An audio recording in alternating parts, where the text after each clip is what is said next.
faire ici. Que vous avez découvert Ivoire TV. Ivoire TV.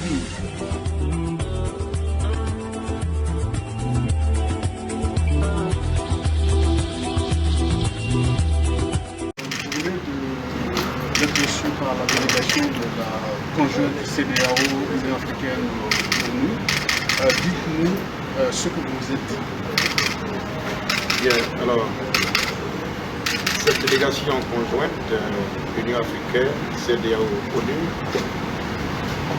s'est donnée pour mission donc de prévenir d'éventuelles crises qui pourraient survenir encore une fois sur le scrutin du 31 octobre. Évidemment, ça passe par des rencontres de ce genre, d'échanges, de dialogue, et je me rends bien compte que, en tout cas en ce qui nous concerne, nous sommes en phase avec l'objectif donc de cette mission. Figurez-vous qu'il y a déjà 2 ans, je me suis moi-même rendu à Paris pour rencontrer le président Abidou. Je lui ai tenu le discours suivant. Monsieur le président Félix Houphouët-Boigny a créé le prix Houphouët-Boigny pour la recherche de la paix. Et avant sa mort, c'est vous. Il a choisi pour en assurer le parrainage. La Côte d'Ivoire, depuis la crise post-électorale de 2010, la Côte d'Ivoire ne s'est pas encore relevée. Elle est en quête de paix. Comment vous sentez-vous, M. Abidou, si en France, quand le pays de Fouet traverse une crise sans solution? Il me semble que vous devrez vous lever.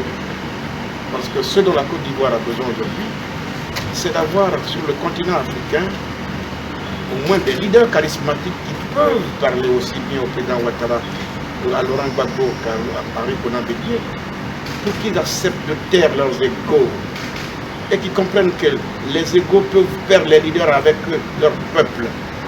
Il faut qu'on dialogue. Il faut donc bâtir ce pont-là pour le dialogue. Quand le président Gbagbo a été libéré, j'ai été voir le Premier ministre Amadou Gon. J'ai été voir le président de la République Alassane Ouattara. Je leur ai répété le même discours. Dans la vie, on est mieux que chez soi. Laurent Gbagbo libéré, il faut qu'il rentre chez lui au pays. Mais tout le monde sait, Gbagbo n'est pas allé en villégiature. Il y a derrière lui ici une condamnation de 20 ans de prison. Il ne peut pas comme ça se lever du jour au lendemain, revenir dans son pays. Il faut que justement, l'on renoue le dialogue entre Ouattara et Kouranta pour la suite des choses. Personne n'a voulu écouter. Nous voici maintenant à la veille des élections. On veut encore effrayer les Ivoiriens. Il ne faut pas que le scrutin ait lieu le 31 octobre. Je veux bien. Mais quand le scrutin n'a pas lieu le 31 octobre, qu'est-ce qui aura lieu en lieu plat de scrutin prévu par la Constitution ivoirienne? Encore un coup d'État? Encore une autre rébellion? Non. Vous savez d'abord, ma culture politique proscrit les coups d'État et les rébellions. Regardons auprès de nous, nos voisins burkinabés. Le peuple burkinabé a pris ses responsabilités en balayant Compaoré, parce qu'ils en avaient marre. D'accord? Mais le pays est aujourd'hui au mains des djihadistes. Il ne se passe pas une seule semaine sans qu'on ne tue le pauvre burkinabé. C'est ce qu'on doit souhaiter. On a cru bien faire de liquider Kadhafi en Libye. Mais que devient la Libye aujourd'hui? Ces façons de procéder pour assurer l'alternance ne sont pas à conseiller. La Côte d'Ivoire a besoin de paix, de quiétude, de stabilité. On peut dialoguer. Il faut dialoguer. On aurait dû le faire il y a un peu plus d'1 an ou 2 ans. Parce qu'on a refusé de solder les contentieux de 2010. Nous en sommes là, à la case de départ. Rien n'a bougé. Nous devons aller aux élections. En ce qui nous concerne, nous avons choisi, entre 2 mots, le moindre mal. Le moindre mal, c'est que nous puissions tenir le scrutin à la date indiquée par la Constitution et nous engager à faire en sorte que ce scrutin ne conduise pas encore en amont. En tout cas, moi, petit-fils du Fouet, militant du PDCI, parti de paix, le seul pays en Afrique où il y a une basilique, je ne veux pas inscrire mon nom sur la liste de ces hommes politiques qui vont à des élections pour créer la mort, pour entraîner la mort. Ça passe par le dialogue. Donc entre les 2 candidats ou les 3 ou ceux qui auront été retenus, nous devons continuer de discuter, de dialoguer. pour offrir la paix à la Côte d'Ivoire, pour offrir la paix aux Ivoiriens, mais pour offrir la paix à la sous-région, pour offrir la paix au reste du continent africain. La Côte d'Ivoire a une place extrêmement importante, primordiale sur le continent. Il faut qu'on en prenne conscience. Quand nous allions à l'indépendance, notre pays n'avait même pas d'instituteurs. Quand nous allions à l'indépendance, nous n'avons même pas d'infirmiers. Ce sont nos voisins d'Aomé qui nous ont aidés avec les Français à nous former, à nous cultiver.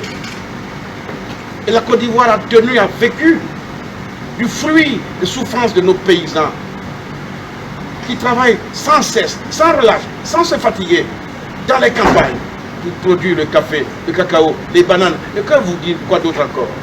Mais ces paysans continuent de produire, de travailler dur. Là où maintenant nous avons des médecins, des ingénieurs, des pharmaciens, des professeurs. Et c'est en ce moment-là que le pays recule. Mais d'où vient le mal? La Côte d'Ivoire a mal sa classe politique. Nous, hommes politiques ivoiriens, nous devons nous mettre à la hauteur de l'enjeu et des espérances du peuple de Côte d'Ivoire et faire en sorte de ne pas fermer les sillons, mais plutôt les élargir, tel qu'Oufoué nous l'a enseigné avant sa mort. Voici notre responsabilité. Voici notre responsabilité. Je vous remercie. En tout cas, gardons la foi à l'avenir de ce pays. Croyons en ce pays. Croyons en nous. Abandonnons tous les vieux sentiments qui peuvent encore, hélas, conduire au drame. Allons à la paix. Aimons ce peuple. Qui aime ce peuple doit cultiver la paix. La paix, rien que la paix. Et l'amour du prochain. Je le répète, dans ce pays, j'ai décidé de faire la politique. C'est-à-dire de me mettre au service de ce pays, des Ivoiriens. Dans ce pays, je peux avoir des adversaires. Puisque le 31, nous aurons des candidats pluriels, non? Donc, je peux avoir des adversaires, mais dans ce pays, moi, je n'ai pas d'ennemis. Je n'ai pas d'ennemis. Et ma carrière, mon parcours est là pour l'attester. Je vous remercie. Merci beaucoup. Merci. Vous avez découvert ici. Que vous avez découvert Ivoire TV. Ivoire TV.